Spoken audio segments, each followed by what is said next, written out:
Hi coaches, we're on day 5 and today we are going to talk about social media and how that plays out in this business. When I became a coach, I was actually gradually weaning myself off of social media because I really wanted to spend more time with my family and I didn't want to be so addicted to scrolling on Facebook, which I somewhat was. So it was really hard for me to dive into social media because I would have called myself a social media snob because I did not want people seeing parts of my life. I did not want to share things. I did not want to let anyone know what was going on with me. And so I was very surface Facebook, and I was actually I think I only had 200 friends. Actually, I know I only had 200 friends because I did not think it was necessary to keep friends that I did not see on a regular basis, or I didn't have the potential to see on a regular basis. So it was almost like I was starting from scratch with social media. I did enjoy Instagram. I did enjoy sharing some things on Instagram. And of course, that's how I met my coach, Kelly Hanner. And it took some personal growth for me. So I'm going to tell you right now, if that is your case, it does take some growth in that. It does take figuring out what you're going to do with that. So I'll tell you a couple ways that you need to do that is finding what your niche is. If you like gardening or quilting or embroidery or baking or canning or whatever those kinds of things that people like to do out there, that's called branding yourself. When you find your niche and you start talking about it, people that like those same things are going to connect with you, whether it's on Instagram, because you want to love hashtags, hashtag. So Instagram or Twitter. I know coaches that have built their business off of Twitter like crazy because Twitter has evolved and it has more of a social chatting like Facebook. And so there are everything that's on Facebook is just completely amazing. So as far as building a business on Facebook, but reaching out to people through Facebook and through sharing what's going on in your journey, but not name dropping, sharing the things that you personally love. I follow a Facebook schedule so that I can kind of keep my targets for each week of the things that I want to share. Be motivational, be positive, but be real. You want to put yourself out there and be real for yourself. If you start making YouTube videos, be yourself. Have fun and hashtag be true. And you want to attract the people that are just like you and that you would enjoy working with. Because if you put a fake face on and you try to come across and show all your highlights and never any lowlights in your life, then they're not going to be attracted to you. So it's so much better to attract people that will enjoy spending time with you and talking with you and training with you versus the opposite. So that takes putting yourself out there on social media and building yourself up in that way that you are consistent and that you're sharing value, putting value out there, because complaining about traffic, not valuable. Complaining that your husband never comes home from work on time, not valuable. So think about the things that are valuable. So if you have switched to coconut oil in your diet, that's value.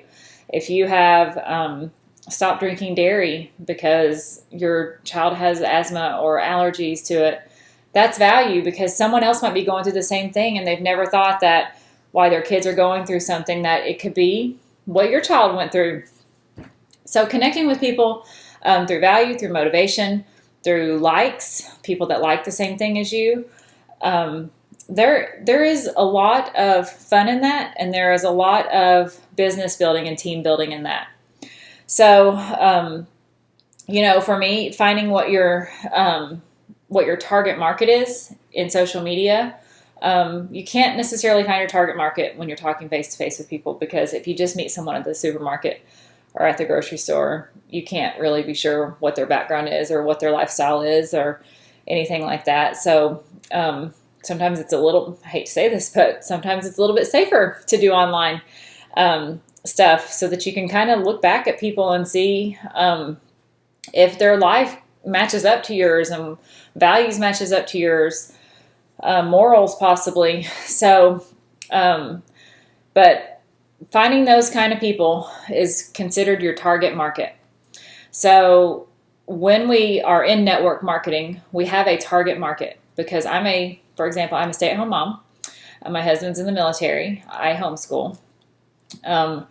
We have lived in different cities, so I have experienced different cultures and fallen in love with different cultures, even in the United States. And so I know a wide range of people, and I can connect with a wide range of people. But there are certain kinds of people that I can't connect with. I cannot connect with businessmen very much, because I don't know how to talk with them. We don't have anything in common. But I connect with military wives or stay-at-home moms. I even connect with working moms, because I have a job and I do work at home.